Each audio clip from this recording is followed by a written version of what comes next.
ഒരു 10 വർഷങ്ങൾക്ക് മുമ്പ് മുട്ട് മാറ്റിവെക്കൽ ശസ്ത്രക്രിയ എന്ന് കേൾക്കുമ്പോൾ അതൊരു വലിയ സംഭവമായിട്ട് തോന്നിയിരുന്ന കാലഘട്ടമായിരുന്നു.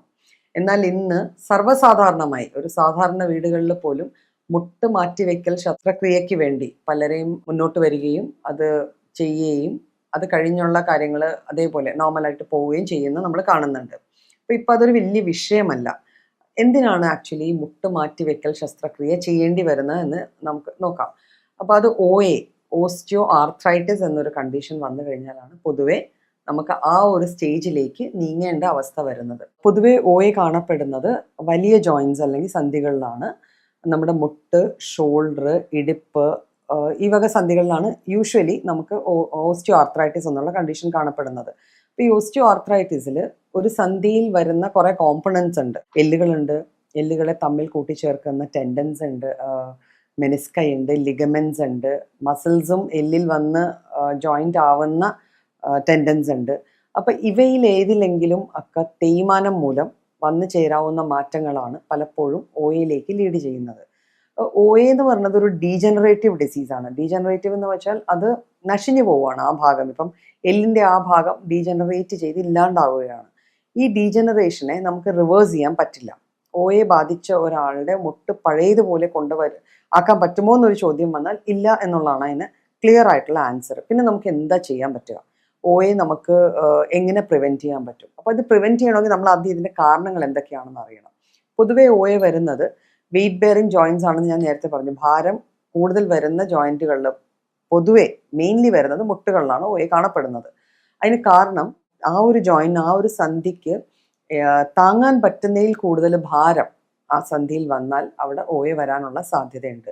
അപ്പോൾ OAക്കുള്ള ഒരു ക്ലിയർ കട്ട് കാരണം ഒബീസിറ്റി അല്ലെങ്കിൽ അമിതവണ്ണം ആകാം. ഒരു സന്ധിക്ക് ഉള്ള മൂവ്മെന്റ്സ്, അത് ഒരു സന്ധിക്ക് അല്ലെങ്കിൽ ഒരു ജോയിന്റിന് തേയ്മാനം വരണമെങ്കിൽ അതിൻ്റെ മൂവ്മെന്റ്സിൽ ആധിക്യം, നമ്മളിപ്പോൾ ചില പ്രത്യേകതരം ജോലികൾക്ക് പ്രത്യേകതരം ജോയിൻസിൻ്റെ യൂസ്, കുറേ അധികം നേരം നിൽക്കുക, അപ്പം മുട്ടിന് കുറേ അധികം സ്ട്രെസ്സ് വരും. അല്ലെങ്കിൽ സൈക്ലിംഗ് പോലത്തെ ജോലികൾ കുറേ ഏറെ ചെയ്യേണ്ടി വരിക, അപ്പോഴും മുട്ടിന് സ്ട്രെസ്സ് വരും. അപ്പം അങ്ങനെ വന്നു കഴിഞ്ഞാലും ഇപ്പോൾ റിപ്പിറ്റേറ്റീവായിട്ട് ഒരു ആക്ഷൻ നമ്മൾ റെഗുലറായിട്ട് ചെയ്യുവാണെങ്കിൽ അതുകൊണ്ടും തേയ്മാനം വന്നു ചേരാം. പിന്നെ ജനറ്റിക് ഫാക്ടേഴ്സിന് എന്നും എല്ലാ തരം അസുഖങ്ങൾക്കും ഒരു റോളുണ്ട്. അപ്പോൾ ജനറ്റിക് ഫാക്ടേഴ്സ് ഉണ്ടെങ്കിലും ഒരാളിൽ OA ഡെവലപ്പ് ചെയ്യാനുള്ള ചാൻസസ് ഉണ്ട്.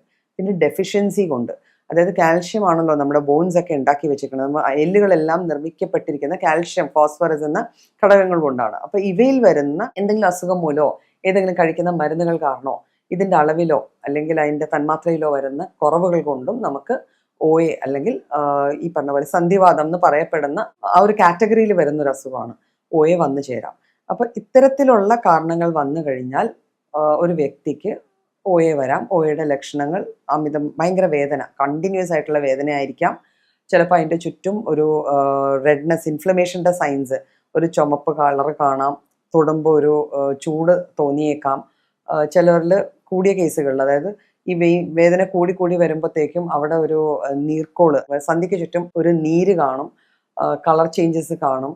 നമ്മൾ പലപ്പോഴും ആസ്ഥിയുടെ മേലെ കൈവച്ച് നോക്കിക്കഴിഞ്ഞാൽ അതിൻ്റെ അകത്ത് എന്തോ ക്രാക്ക് ചെയ്യുന്ന പോലത്തെ ശബ്ദങ്ങളൊക്കെ കേൾക്കാം. അപ്പം ഇതൊക്കെയാണ് OAയുടെ ലക്ഷണങ്ങൾ. പലപ്പോഴും OA നമ്മൾ കൺഫേം ചെയ്യണം, എങ്ങനെയാണ് ഇതുണ്ട് എന്നുള്ള ഉറപ്പിക്കുന്നത് ഒരു എക്സ്റേയിലൂടെയാണ്. ഒരു എക്സ്റേ എടുത്തു കഴിഞ്ഞാൽ, സിമ്പിൾ ആയിട്ടുള്ള ഒരു എക്സ്റേ എടുത്തു കഴിഞ്ഞാൽ OA ഉള്ള ചേഞ്ചസ് ഉണ്ടോ, ആ ജോയിന്റിനുണ്ടോ ഇല്ലയോ എന്ന് നമുക്ക് അറിയാൻ പറ്റും. ഇത് അറിഞ്ഞു കഴിഞ്ഞാൽ ഇതിൻ്റെ സ്റ്റേജിങ് അനുസരിച്ചാണ് പിന്നെ ചികിത്സ പ്ലാൻ ചെയ്യേണ്ടത്. ആദ്യഘട്ടങ്ങളിൽ തുടക്കം മാത്രമാണെങ്കിൽ നമുക്ക് പലപ്പോഴും മരുന്നുകളും സിമ്പിളായിട്ടുള്ള എക്സസൈസുകളും ഫുഡ് സപ്ലിമെൻറ്റ്സും അതിൻ്റെ കൂടെ സപ്ലിമെൻറ്റ് ചെയ്യാവുന്ന മരുന്നുകളും കൂടെ കഴിച്ചു കഴിഞ്ഞാൽ നമുക്ക് ഒരുവിധം നല്ല രീതിയിൽ ഇത് മുന്നോട്ട് പോവാതെ നമ്മളുടെ മൂവ്മെൻറ്റ്സ് എല്ലാം പ്രോപ്പറായിട്ട് തന്നെ കീപ്പ് ചെയ്ത് പോകാൻ പറ്റും. അല്ലാത്ത പക്ഷം ചെറിയ ട്രീറ്റ്മെൻറ്റ്സ്, അതായത് അസ്ഥിയിലേക്ക് ഡയറക്റ്റ്ലി മെഡിസിൻസ് യൂസ് ചെയ്യുന്ന ട്രീറ്റ്മെൻറ്റ്സ് വരെ നമുക്ക് തുടങ്ങിയിട്ട് ഫൈനലി ഒരു നിവർത്തിയും ഇല്ലെങ്കിൽ നമുക്ക് മുട്ട് റീപ്ലേസ്മെൻറ്റ് അല്ലെങ്കിൽ നീ റീപ്ലേസ്മെൻറ്റ് സർജറിയിലേക്ക് വരെ പോകാം. അപ്പോൾ ഇത്തരത്തിലൊക്കെയാണ് നമ്മൾ OA മെഡിക്കലി മാനേജ് ചെയ്യുക.